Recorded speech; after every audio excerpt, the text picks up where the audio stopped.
Hey y'all, hey, it's Samantha, And it's Kay.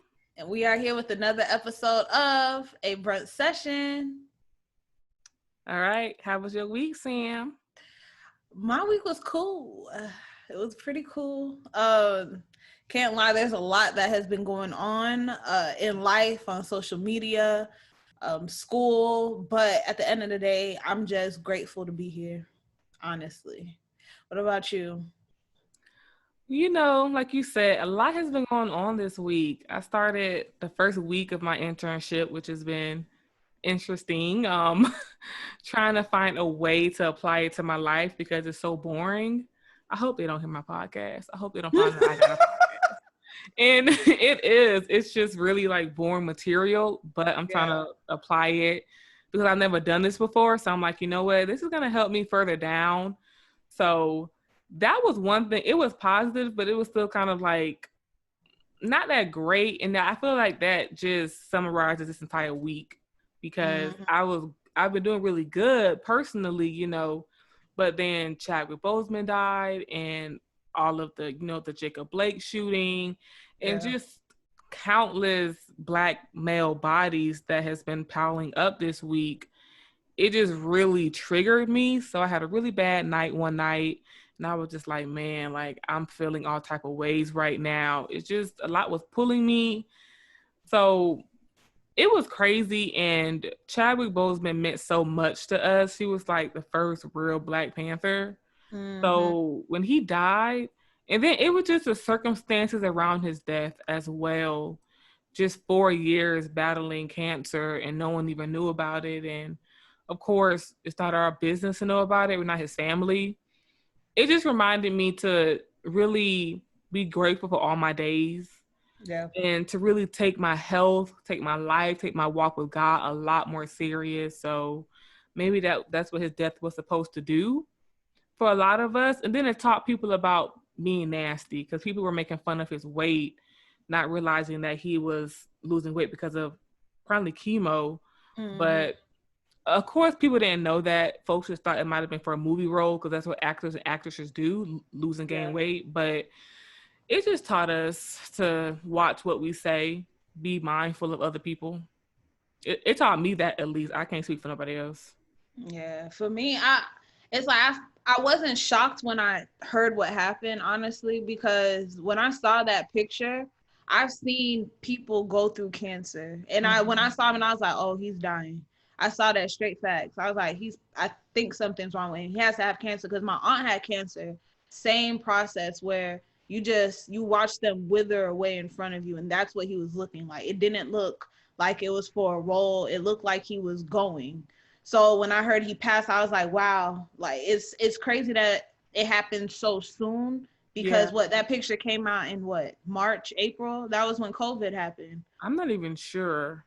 I think it was when COVID happened because the video was basically him telling people, stay at home, things of that nature. So in a few months of posting that, he passes away. So it's just sad. I feel bad for his family because they Yeah, literally watched him pass away. They're watching him wither away. And it's horrific, honestly. So condolences to his family yeah, and everyone who cared about him. yeah, seriously. But on a different note, we're gonna talk about this episode's topic. Y'all, for this, because of 2020 being so crazy, it just made me realize that I think people need to have more of an understanding of what their purpose is and what they need to be prioritizing. Like right now, I understand people are worried about money and the whole thing, but at the end of the day,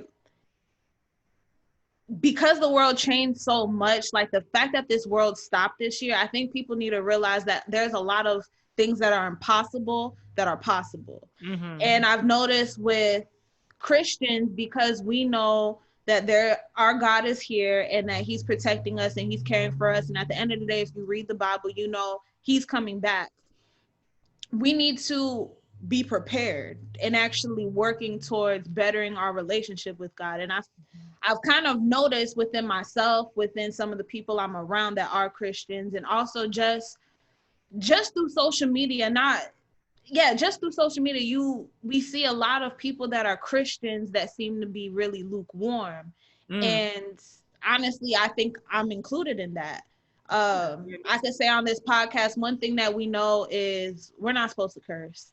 It's inevitable. The same mouth that you praise God in, you cannot curse in that. It's in verses, but we do. And Yeah. there are a lot of other things that we fall short with. So I'm just like, hey, let's have a conversation about that. Like, let's talk about it. Let's talk about how we can change it. Let's talk about how we can not feel, like an outcast 100%. Because at the end of the day, being Christians, we're not of this world. We're gonna be outcasts regardless. But at least let us be comfortable in that vicinity where we don't want to fall back into bad habits. I think a lot of, and that just, you saying that, I feel like a lot of people, a lot of us, we're not comfortable with being outcast. Mm-hmm. A lot of people would rather go with the flow to not Yeah. upset the flow.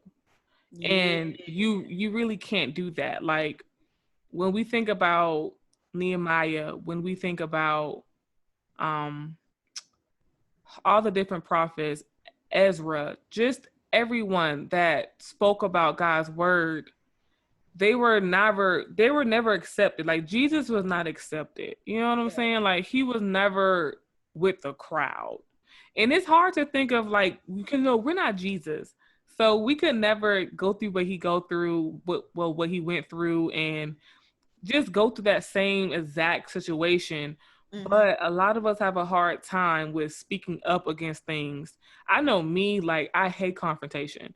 And Yeah. that's a way that I can look at myself inwardly and say, okay, how can I be a better woman of God? Because I hate arguing. I hate, ruffling feathers, just because probably the way I grew up in a very, confrontational household. So it kind of made me, some people, they either become more confrontational and that's how they are, so they just used to that, but some Yeah. people kind of like shrink into that, and I feel like I'm a shrinker. Mm-hmm. So for me, there's a lot of things that people around me would say, and I would say, I don't know about that. Like, I will have my opinion, but I don't have a strong stance in it, and I Mm-hmm. really want to be stronger in that, because there are things that I really do not believe in, Yeah. just straight up facts. And that doesn't mean that I hate you. That doesn't mean that I want to see you do bad. It just means that I don't believe in that. Yeah. But I still love you and I still value your life.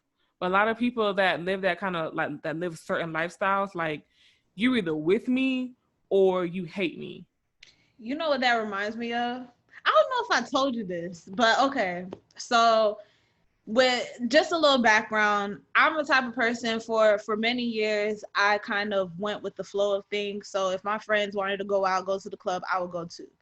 All honesty, I'm not the club type. I don't care for it too much. I would literally have to get intoxicated to enjoy myself there. And I would talk to Kanithia about it, and Kanithia's like, girl, I'm not into that stuff. Like, I don't care. It's not fun for me. I'm not gonna waste my time. Anytime she'll be in that vicinity, she didn't care for it whatsoever. And I remember this one time we had a conversation, and it's like I felt as though she was kind of downing Christians that went to the club. She was just like, yeah, I don't do that stuff. Like, I feel like, I'm not trying to say I feel like I'm better than that, but like, that's just not me. Like, my spirit doesn't go with that. I got offended. And I was just like, well, girl, just cause you don't go to the club, that doesn't mean you have any, like, you don't have no other flaws. Like, just cause people do go to the club, that doesn't make Yeah. you better than them. And I realized that I was saying that out of insecurity, because let's be real, I knew I should have never been there. All those times that I went, I knew I wasn't supposed to be there, but because of being told that what I'm doing was not good or it wasn't right, I felt offended. And I didn't want to change. I wasn't ready to get out of that habit. I still wanted to be cool. All my classmates, all my friends were still going. I didn't want to be the outcast sitting at home, like on a Saturday night, on a Friday night. And so I got offended. And I'm just like, me as a Christian, you know what's right.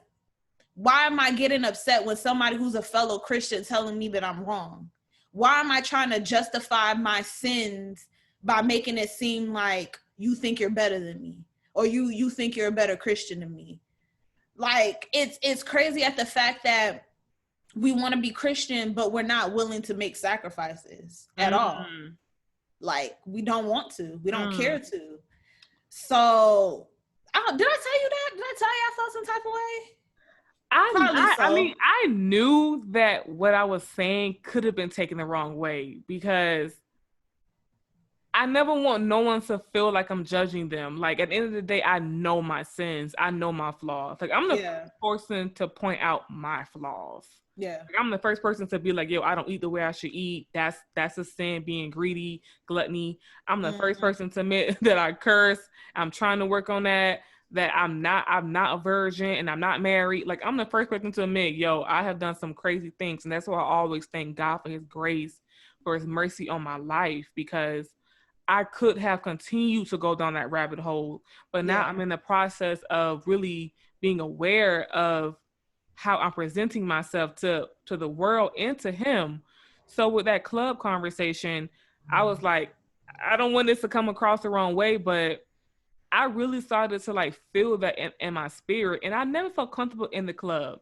And I never like my friends used to go. Like I had friends that went, so it was never like a big deal, but it was just always something about it. I'm not sure if it was the music or what it was, but I just felt like it was never like for me. So then later on, finding out that okay, my spirit just never set right with this. It just felt right that I not go to the club anymore and not try to like fake the funk and go Yeah. just to make certain friends feel better. I can't do that anymore. So, like you said, with surrendering, my pastor, when I decided to get saved, it was after a really emotional sermon that my pastor had. And he was like, if you're not ready to sacrifice everything, then don't come up to the stage. Like, don't try to give your life to God right now. And that's okay if you're not ready right now.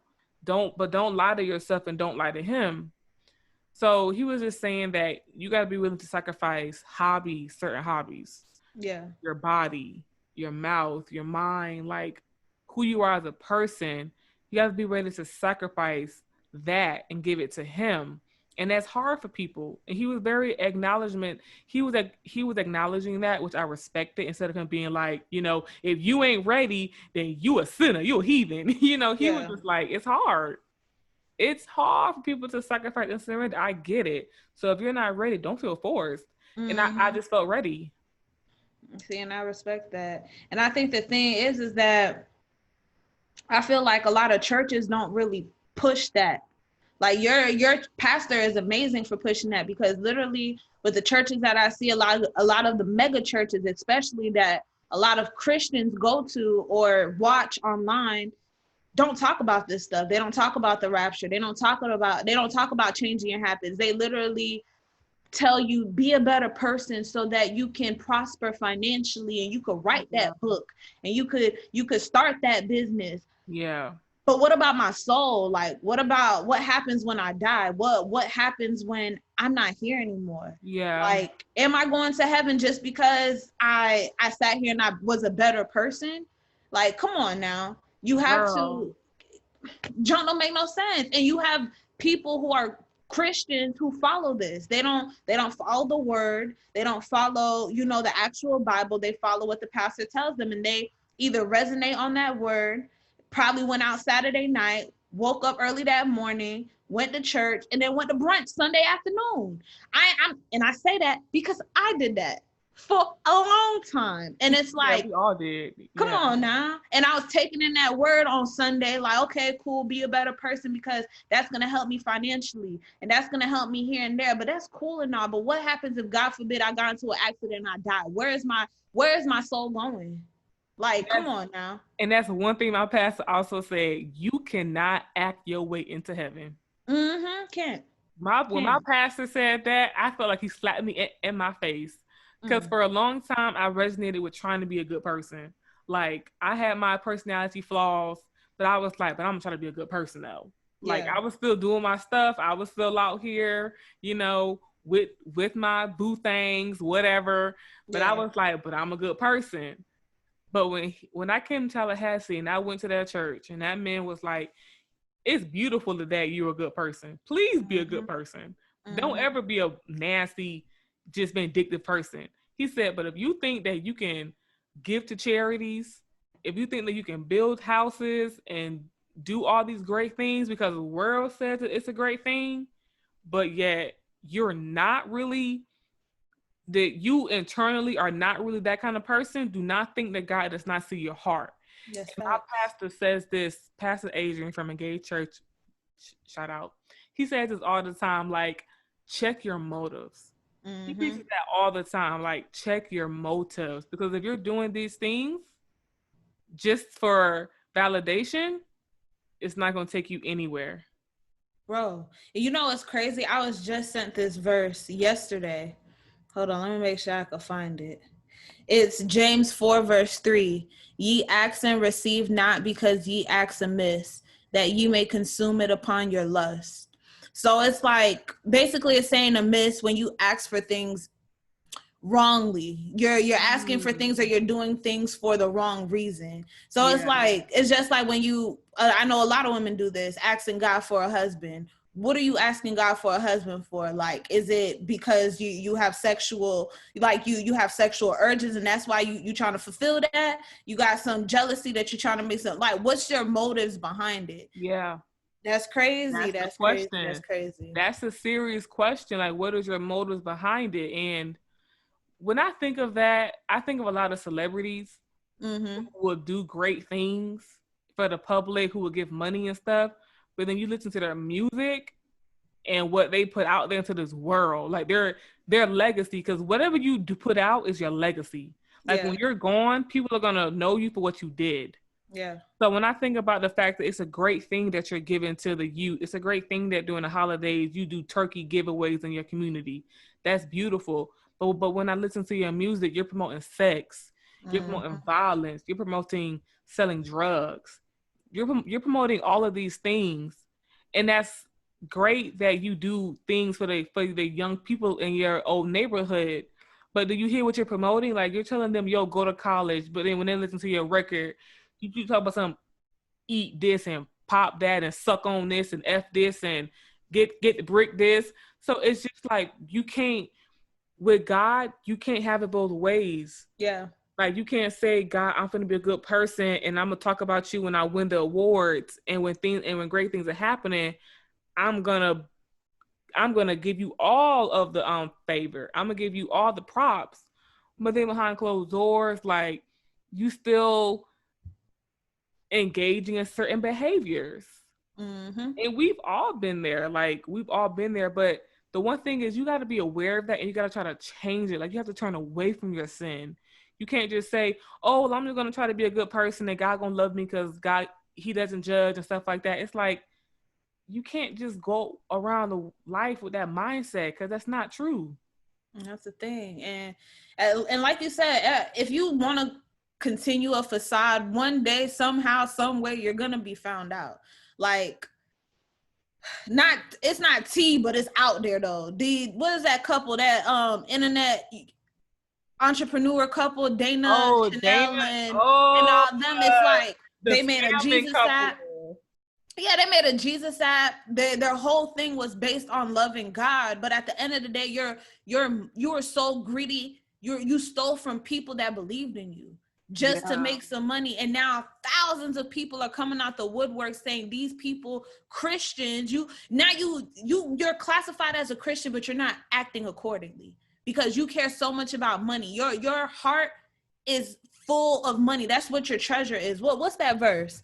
It's Matthew 6, verse 21. Wherever your treasure is, there lies, wherever your treasure is, there the desire of your heart will also be. Bruh, all you care about is money, and you show that.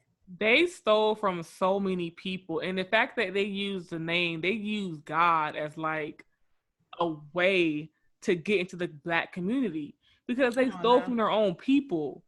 Like you stole from your own kinfolk. Bruh, Like there's no seriously? respect. And people will do these things just for money. And the Like that's thing is, why we had that episode. Our last episode was about money mm-hmm, because people will completely like just forego all morals for $1. Like that dude Tim Newman, Sweetie Pie, yeah, I think her name. You don't know Tim yeah. Newman?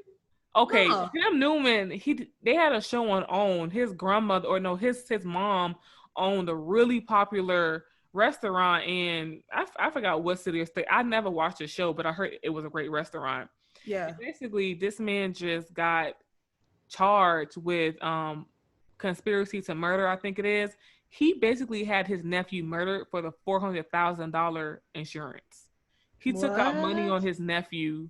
Yes, and this man was on TV, like, and working at a family friendly restaurant, and this man literally killed his own nephew for $400,000. You was about to kill a family member for 400,000. I thought it would at least be $1 million. No, but here's the thing. He took out life insurance policy on his mom for $1 million. Oh, this man So is people were tripping. like, "Yo, the mom was next. If you gonna kill me for $400,000, you definitely gonna kill your mother for $1 million.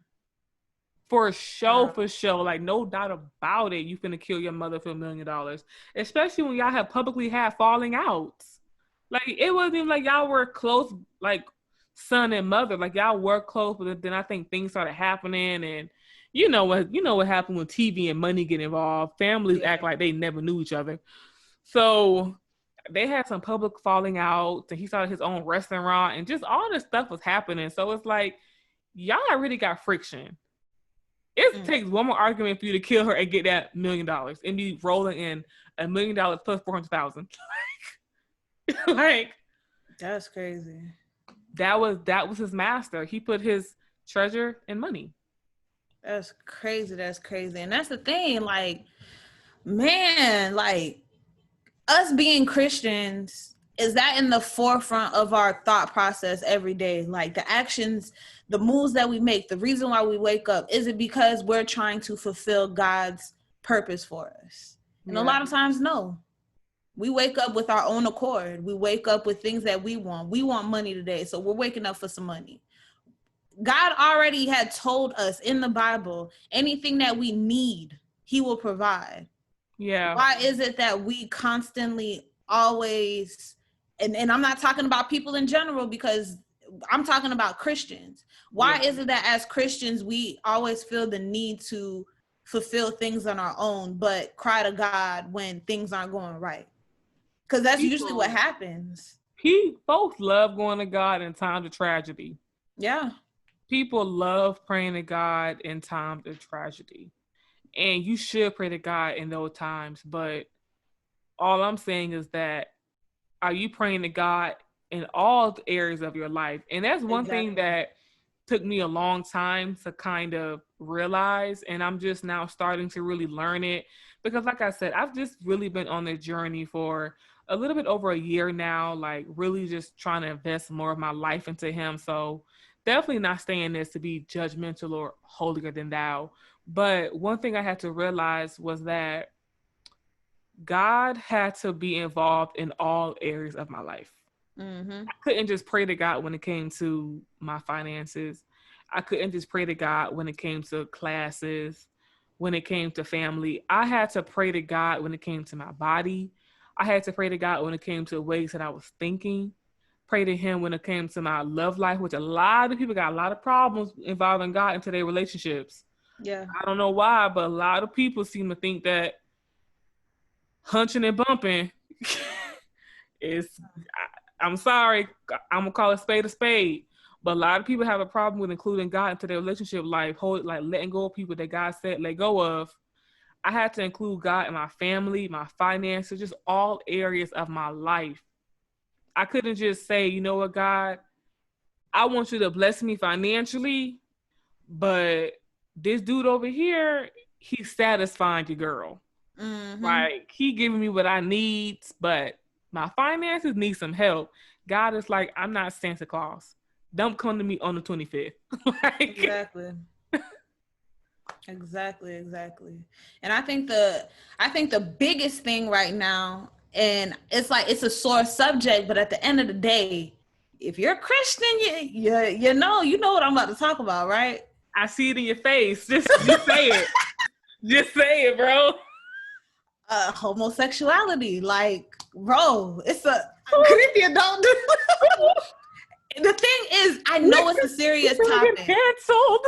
I mean, shoot, we might as well if you have an issue with talking about things like this, because let's be honest, I have friends that are homosexual.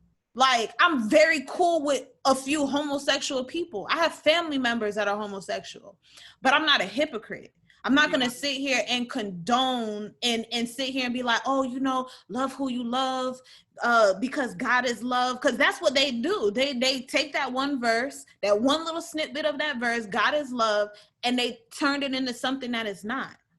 And my thing is like, I remember, so I had this one friend who told me this story about one of their friends. And basically this person is gay.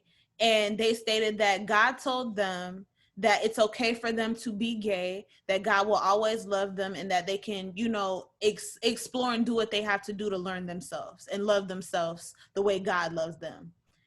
Girl, when I tell you my mouth dropped, I said, what God are they talking to? That's some new age. And please check out our prior episode, because that type of rhetoric is new age to the fullest.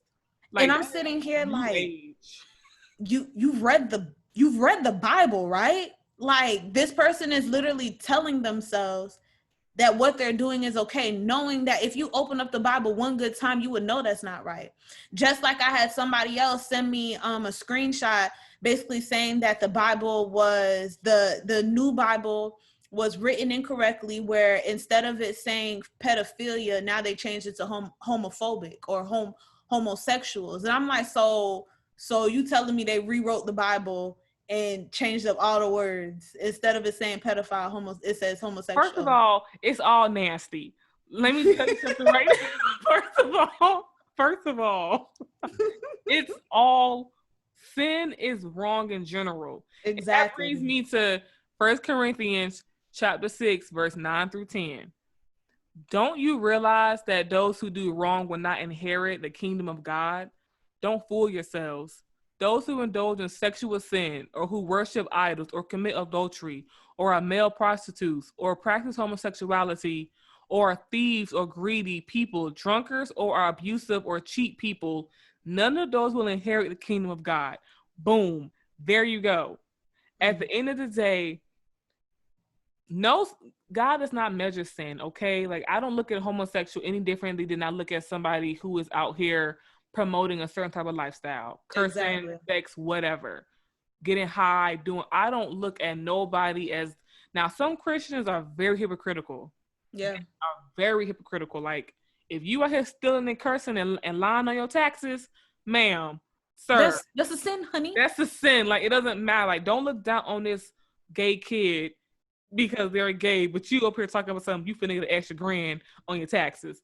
No, you can't have it both ways. At the end of the day, it's wrong. And the thing is, the reason why it becomes such an issue is because homosexuality can be seen.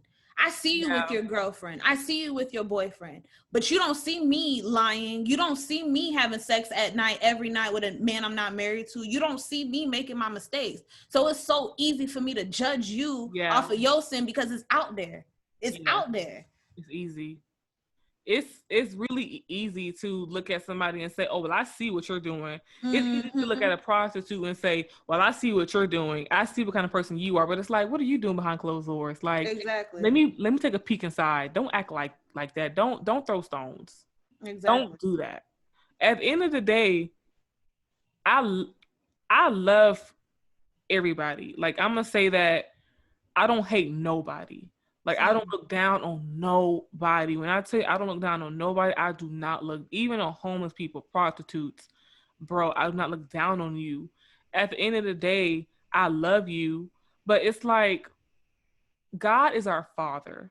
And when I think about our earthly fathers, if you were to come home and say, Dad, I just got a train ran on me and I'm on crack now. You know, that's very obviously dramatic, but come on now, think about it. Like, if you came home with okay, let's clean it up, all F's. If you came home with all F's in school and you were not doing good and you were dating a dude that was 20 years older than you, your earthly father is not going to say, honey, find yourself. At least a good father is not going to tell you to find your. A good father is going to be Mm. like, what are you doing? What's Mm. the problem? Like, are you okay? Like, he's going to punish you. But Exactly. your father is still going to love you. Your father is going to sit you down and say, look, this is why it's not right. God gave us a Bible to tell us why it's not right. So when Exactly. your earthly father sits, when you think about your father and how he set you down and said, I love you, and this guy is older than you, he's gonna hurt you, y'all different places in your life. Don't do it. I want you to be successful in life, fix your grades. He's telling you that in love. But he's still punishing you though at the end of the day, like you still gotta get your phone taken, you're still grounded, still Mm-hmm. got X, Y, and Z, like this is still what's gonna happen. But I don't hate you. Yeah. That's to me, I think of God in that way. Like God is saying, I love you, but don't for a second think that my wrath and this punishment is not it's not real. It's gonna happen, but I'm gonna do so in love. Oh, and that right there is facts, because at the end of the day, we're human. Like, we're not God, we're not perfect, we're not righteous whatsoever at all. Like, that's in the Bible. It's Romans 3 verse 10, as it is written, no one is righteous, no, not one.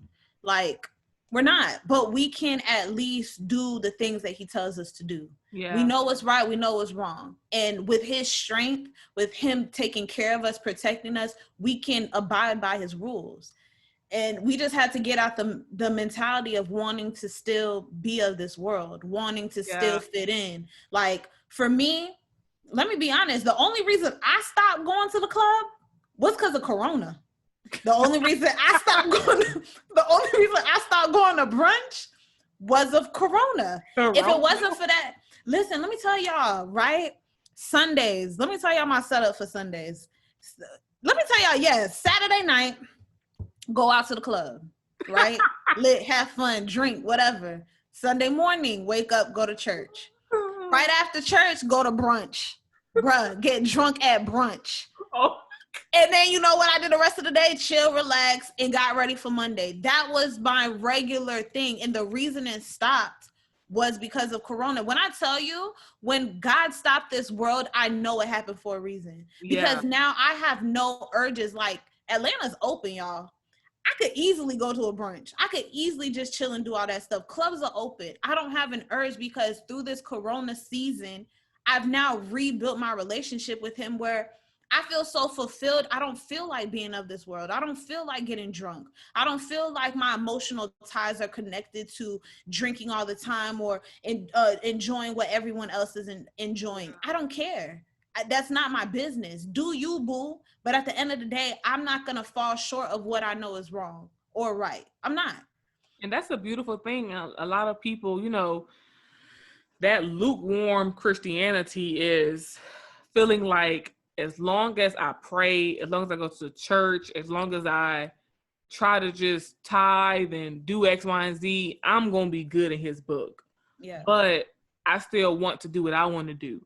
Yep. And people have to realize that when you step into a relationship with God, you have to put your wants on the fire. Like, lay it down on the altar. You got to lay it down.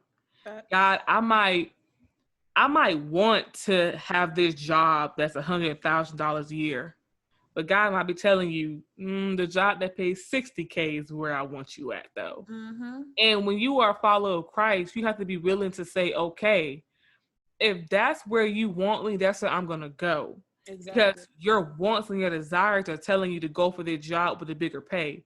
But what if the job with the bigger pay, what if they're having a hard time financially, and in a few months or in a year or so, they let you go? Yep. Or what if you're going into that job and your coworkers are nasty and it's an unhealthy work environment for you? Mm-hmm. But because the money is great, you took that position. But the $60K, the work environment is beautiful. You're able to move up in the company. You're not going to stay stagnant. Yep. So what if in 5 years with that $60K job, you are making that $100K, or even with God, that $150K? Mm-hmm. And people you have to look at it like that. I know it's hard in a moment to say, I'm going to choose God's way. Trust me when I tell you, I did not want to be celibate. Yeah. Let me say that right now, okay? Bro, when you open that door of sexual immorality, that junk is hard to close, it is so, bro. Let me tell you right now, these legs were hard to close now. I'm gonna tell you right now, I'm not finna be playing with y'all. Like, I'm gonna be 100% real with you. Like, I was living my life at UCF. Like, I was having a good old time, okay? Mm-hmm. But when God told me, he said, yo, this right here ain't what I want. Like, this ain't for you. And I was getting closer to God during that time, but I was still like, still trying to dibble and dabble, what's up? Where you at? Let's link. Yeah. And God had me go through, honestly, y'all, a pregnancy scare. It was. You had a pregnancy scare?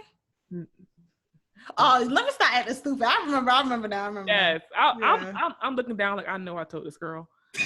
Literally, I had just gotten into FSU after I had been praying for months. Like, when I left UCF and I went back to West Palm, I immediately started the grad school application process, which was tedious and long. Okay, I immediately started it, and I was working at Whole Foods, delivery dudes. I was so miserable, but I was still getting closer to God, but I wasn't happy with where I was. So I was praying like every day, God, please let me get into a grad school. Like, I just need one yes, and I'm gone. So then I got into FSU, which was a great program. I was like, and funny thing is, I wanted to go to FSU undergrad. Like, my senior year of high school, FSU was my first choice.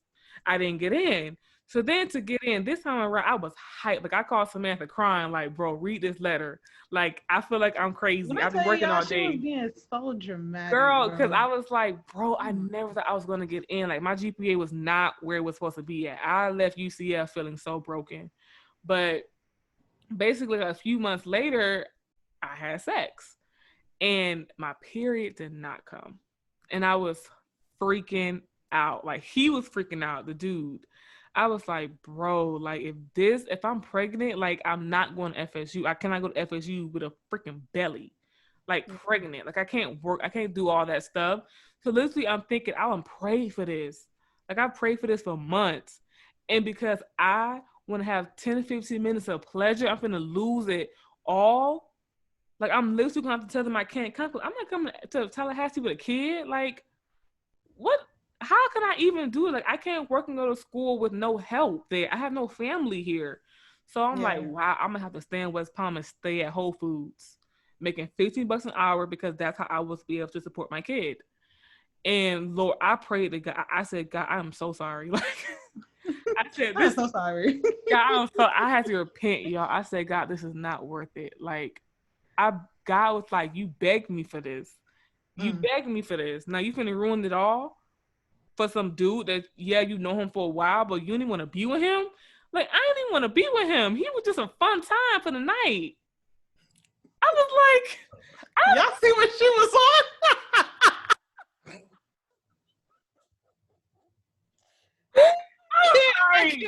I can't. He was the homie, but he was just a fun time. Like, I never looked at him and was like, husband. Like, it was more so like, what's up? Like, booty call.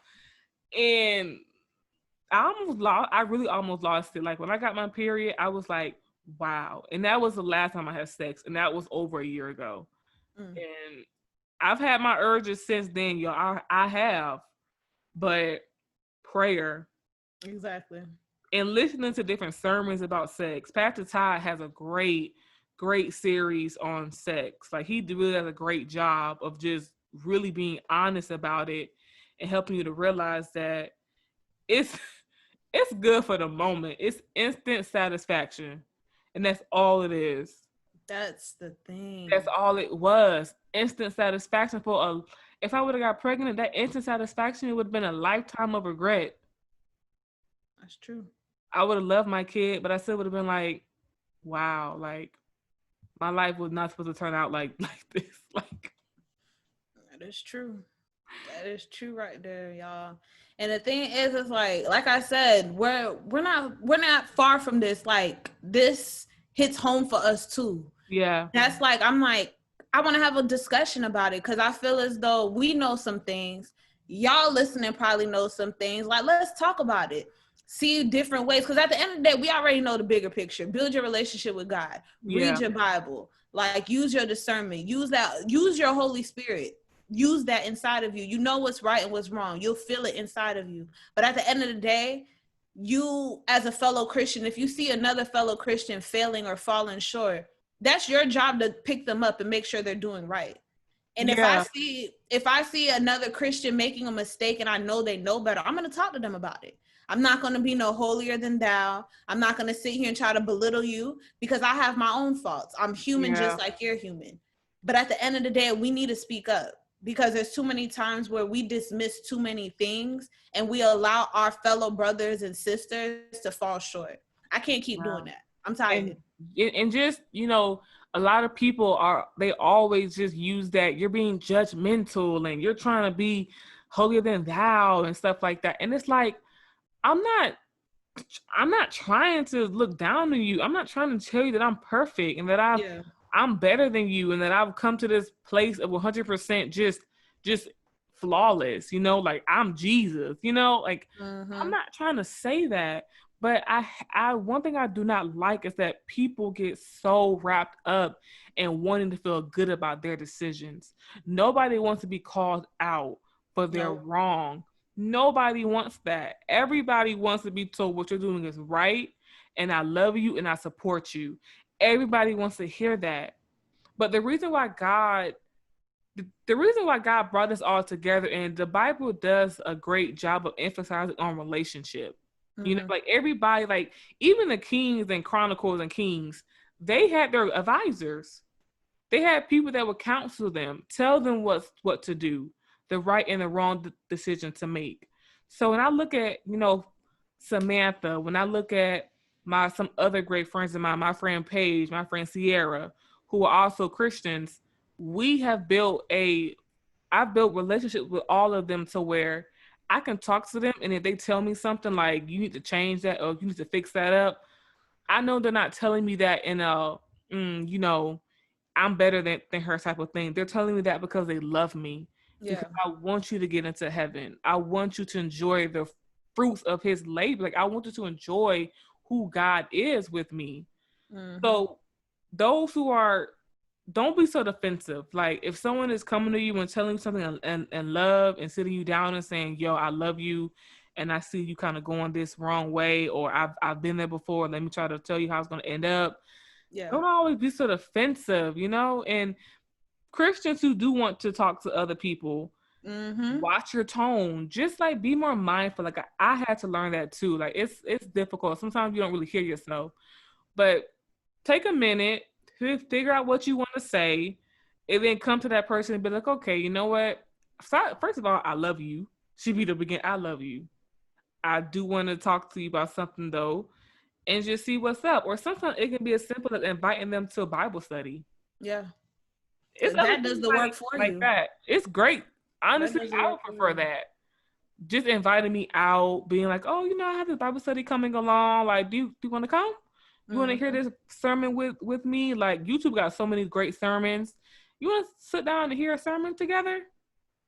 Yeah, and if you want, make that sermon about, you know, pick one that's about what we talking about. Yeah. What I feel sometimes, yeah. But at the end of the day, point blank period, use your discernment. Like, don't move on your own accord. Don't sit here and because you feel some type of way, you got to say something. No, that talking about God and talking about your Christianity or somebody else's is a very serious topic. You can't just halfway talk about it. You have to make sure you use your discernment, because sometimes certain things aren't meant for you to talk about. Sometimes you got to just pray on it, allow that person to get through it, because eventually God will show them the way. Point blank period. It's not everything has to be done on your accord. So that's use your discernment.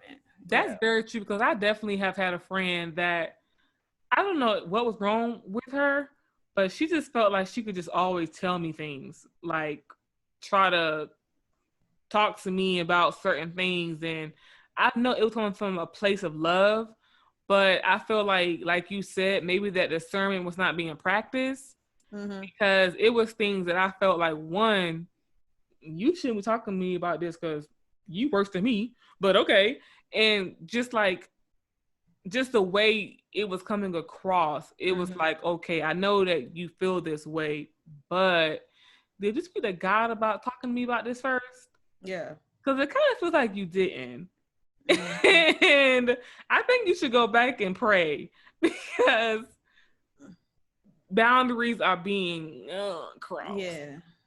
And then that puts a rift into the friendship. Mm-hmm. And it's a lot. So yeah, use your discernment, you guys. Please. Use your discernment. But yeah, that's I feel as though that's a topic that a lot of us Christians, we really need to think about, because there's a verse in the Bible that states, see, this is why I be messing up. I be having it up and then I take it off. Okay, Revelations 3 verse 15 and 16. I know your works. You are neither cold nor hot. Would that you were either cold or hot. So because you are lukewarm and neither hot nor cold, I will spit you out of my mouth. That's Bible, y'all. Ooh. Like, come on now. That's Bible. So being a lukewarm Christian is worse than just being straight up, a demon child. So you guys, we got to get it together, y'all. Keep us accountable, hold us accountable, because if we curse, y'all, tell us. Yeah, we're still working on that. We're really trying to work on our language, because this is a Christian podcast, and one day we would love to work with other Christian podcasters, and it's gonna be kind of weird if they listen to it and they're like, these little isn't a part of my brand. Yeah. And that's the thing, like, we can't fake the funk. Like, at the end of the day, we're giving you raw and real. Like, we're not perfect whatsoever. None of us are. We're human. We make mistakes. We have things that we're working through. But we have a journey. Missing. I got a whole braid missing. I ain't girl, put that piece of hair away, please. Girl, y'all, I'm looking at her. She keep playing with it. Like, I got a whole braid missing, y'all, and I'll be going out in public. Trust me when I took. I thought you took that out today. No, girl, I had to gel this on down like a few weeks ago. Oh, it's been looking like that for weeks. Oh, we got to get off the podcast now. Girl, I'm telling you, y'all, it's the nitty gritty. Bro, you struggling over there. Y'all know when that braid it's that one braid that be slipping out at the front, and you be like, hold on now, edges gotta stay. Edges gotta stay. I got me some good gel though. Girl, I gel this thing on down, okay? Baby hairs on deck. You should have gelled it down for this. Well, this is the podcast. I gotta look at you though. All I see you do is play with that piece of hair. I can see the little curl just like, and I'm like, can you not? Like, bruh, chill. Girl, please. Anyways, y'all, so that is the end of our discussion. Yes, question. You said what? Well, question of the day. Oh, question of the day. Yes. We are. You guys, please do not forget to send in some questions to us on a brunch session on Instagram. And Twitter is at a brunch session as well. So yeah, send in some good questions. We always get a ton of great questions. Okay. So today's question is, recently since COVID has happened, I have gained about 25 pounds. Man. I'm not feeling my most confident. How can I embrace my curves and learn to love it? You know what's crazy? I just had a talk about this like last night. But it wasn't like, COVID or whatever. It was just like, I've gained weight. Yeah. And how do I get comfortable with that? That's a question for me. Like, I don't know. Samantha wrote this, y'all. I probably did. Samantha might have wrote this, y'all. I didn't gain no 25 during COVID, though. That's 25 in the past 2 years. Don't shame. Oh, sorry. Question.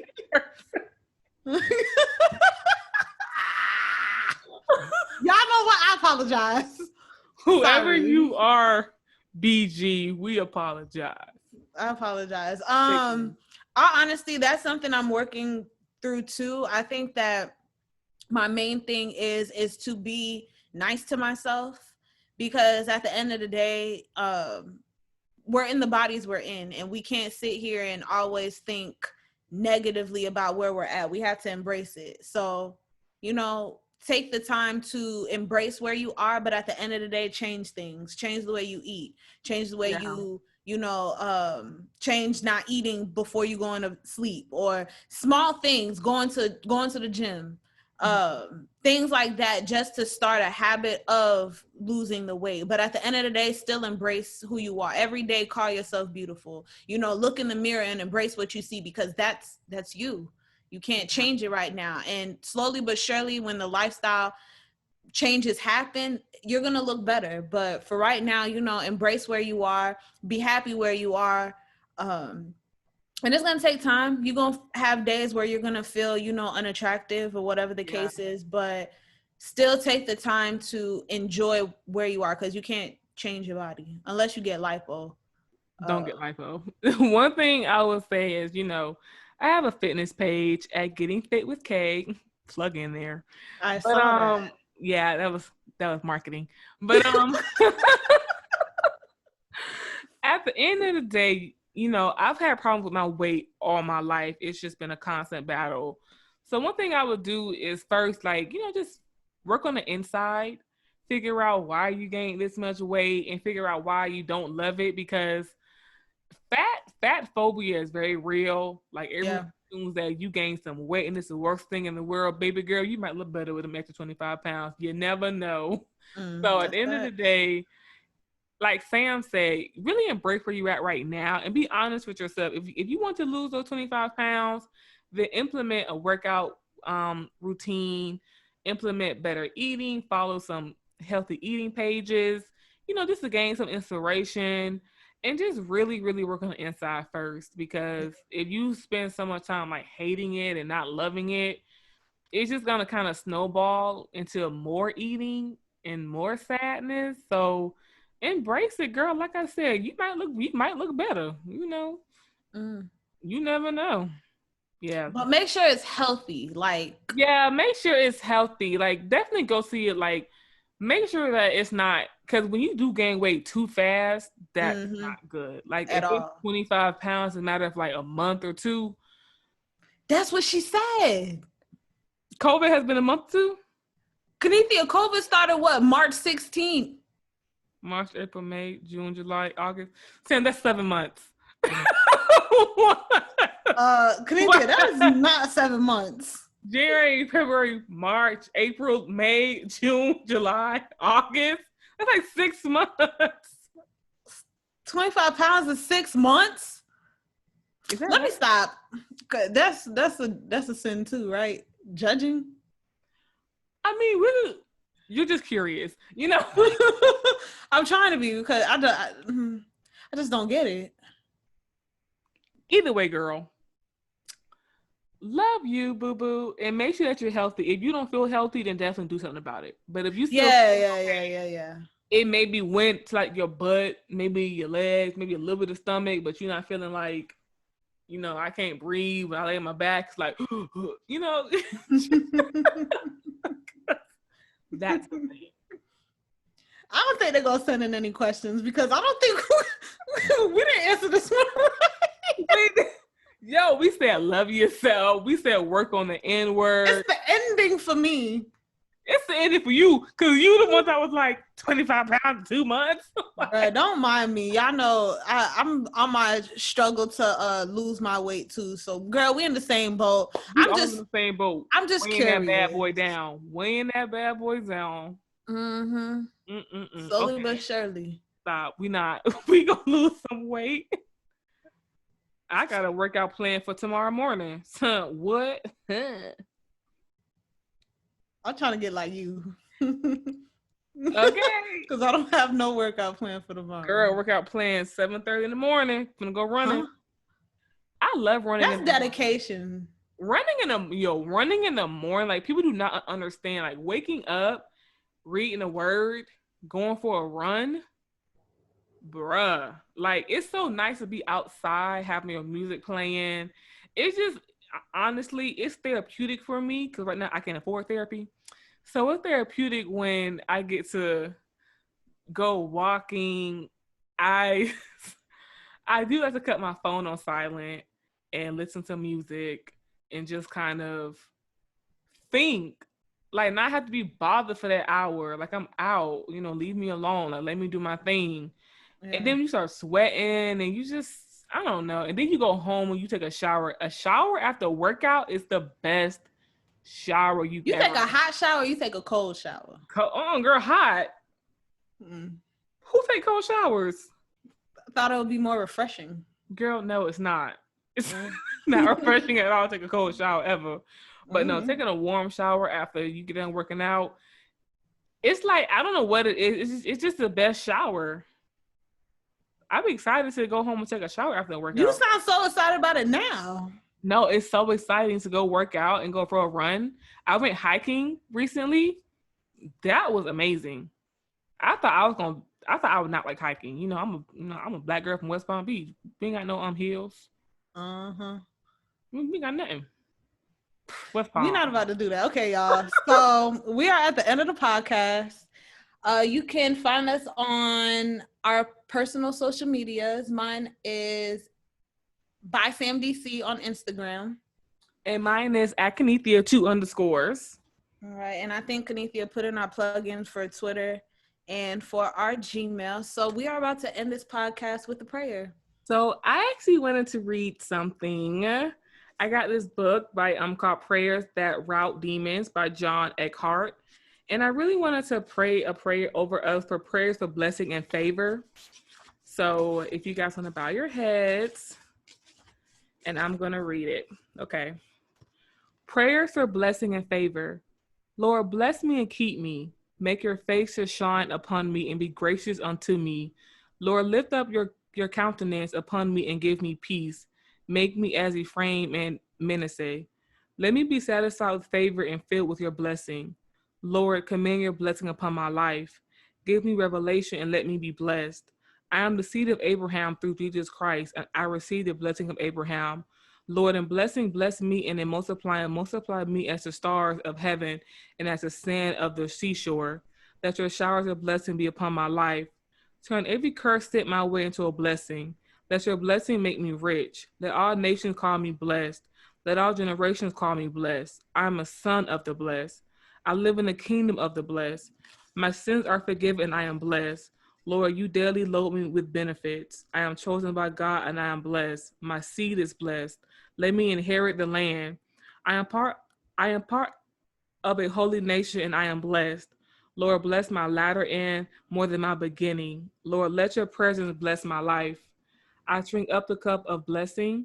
Lord, bless me and cause your face to shine upon me. Let that your way be known upon the earth and your saving health among all nations. Let my land yield increase and let the ends of the earth fear you.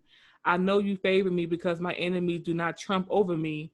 Lord, be favorable unto my land. Lord, grant me life and favor. In your favor, Lord, make my mountain stand strong. Lord, I entreat your favor. Let your favor cause my horn to be exalted. Let this my set time for favor. Remember me, O Lord, with the favor that you bring unto your children and visit me with your salvation. Amen. Amen. Peace. That was good. Peace out, y'all. Bye.